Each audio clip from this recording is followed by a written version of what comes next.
আলেমের সাথে তো ইলমি মজলিসে ইলমি আলোচনা হবে, এটাই স্বাভাবিক। কিন্তু আপনি জানোয়ারের মতো, পশুর মতো এরকম মানুষের উপরে হামলা করবেন, এটা তো জাহিলি যুগের বর্বরতাকেও হার বানিয়েছে। আপনার সাথে আমার মতের অমিল থাকতে পারে, তাই বলে তো আমি আপনার উপরে হামলা চালাতে পারি না। সিলেটের প্রশাসনকে আমরা বলতে চাই, শাহজালালের মাটিতে এমন ন্যাক্কারজনক ঘটনা ঘটার পরে প্রশাসন যেন নীরব না থাকে। অবশ্যই যেন দায়ী ব্যক্তিদেরকে গ্রেফতার করে এদেরকে দৃষ্টান্তমূলক শাস্তি দেওয়া হয়, সে যেই হোক না কেন। এটা 90% মুসলমানের দেশ, এটা শাহজালালের জমিন, এটা শাহ মখদুমের জমিন, এটা শাহ আমানতের জমিন, এই চট্টগ্রামের জমিন 12 আউলিয়ার জমিন। আউলিয়া কেরামদের পদদলিতে ধন্য আমার এই প্রাণপ্রিয় মাতৃভূমি সোনার বাংলাদেশ।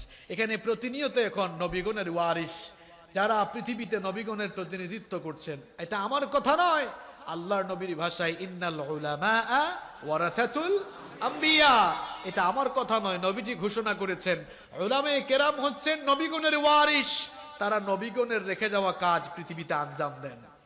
সেই নবীগণের ওয়ারিসদের উপরে আবু জেহেলদের প্রেতাত্মা যাদের ভেতরে আছে, এরা আজ সেই নবীগণের ওয়ারিসদের উপরে এক ধরনের ঘৃণ্য সন্ত্রাসী হামলা দিনের পর দিন চালিয়ে যাচ্ছে।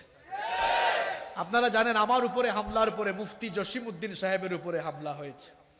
আজ আবার সিলেটে শেখ আব্দুর রহমান, শেখ আব্দুর রাজ্জাক বিন ইউসুফ, উনার সাথে আমাদেরও চিন্তাগত, আকীদাগত, ফাতাওয়াগত অনেক অমিল আছে।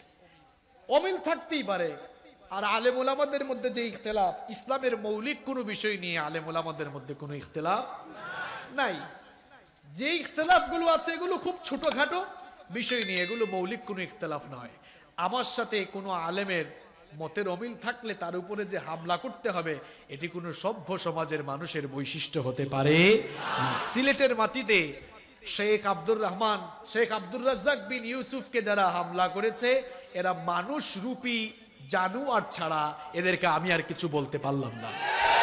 আমার বাড়িও সিলেটে, আপনারা জানেন। আমি আমার অফিসিয়াল ফেসবুক পেজে আজকে স্ট্যাটাস দিয়েছি যে যারা সিলেটের মাটিতে, শাহজালালের মাটিতে এমন ন্যাক্কারজনক ঘটনা ঘটিয়েছে, তারা সিলেটের মাটিকে কলঙ্কিত করে ফেলেছে। আপনার সাথে আমার মতের অমিল থাকতে পারে, তাই বলে তো আমি আপনার উপরে হামলা চালাতে পারি না। আপনার সাথে ইলমি মজলিসে বসে আমি কথাবার্তা বলতে পারি। আমি নিজে ব্যক্তিগতভাবে শেখ আব্দুর রাজ্জাক বিন ইউসুফ সাহেবের বিভিন্ন বক্তব্যের সাথে আমি নিজেও একমত।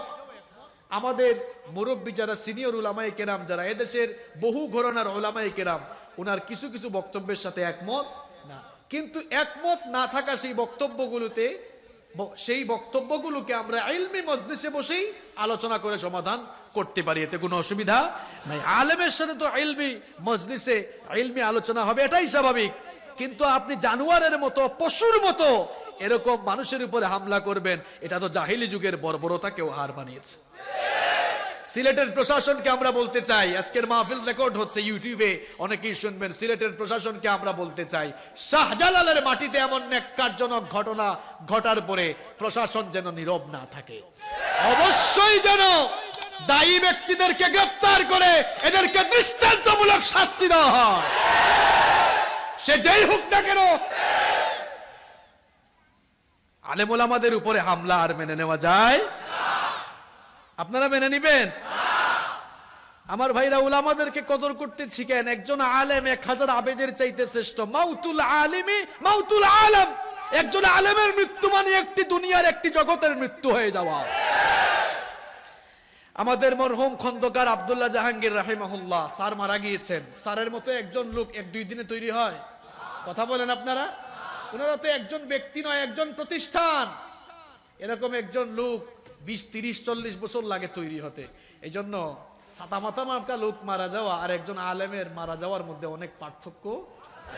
একজন আলেমের মৃত্যু হওয়া মানে বিশাল এক জ্ঞান সাম্রাজ্যের মৃত্যু হওয়া। যেন আমার ভাইয়েরা, এই আলেম ওলামাদেরকে আপনারা কদর করবেন, ভালোবাসবেন। আলেম ওলামাদের উপরে যারা কুনজর দিতে চায়, শাহজালাল, শাহপুরানের এই মাটিতে আমরা সেই চোখ তাদের দেহের মধ্যে থাকতে দিব না ইনশাআল্লাহ। মাহফিলের স্টেজে হামলা, এটা আপনারা জীবনে কোনোদিন দেখেছেন? মাহফিলের স্টেজে যারা হামলা চালায়, আলেম ওলামাদেরকে নিয়ে যারা গালিগালাজ করে, এরা আসলে সভ্য সমাজের মানুষের ভেতরে পড়ে। আল্লাহ তাআলা এদেরকে হেদায়েত দান করেন। হেদায়েত না থাকলে আল্লাহর যা মন চায় আল্লাহ যেন তাই করেন।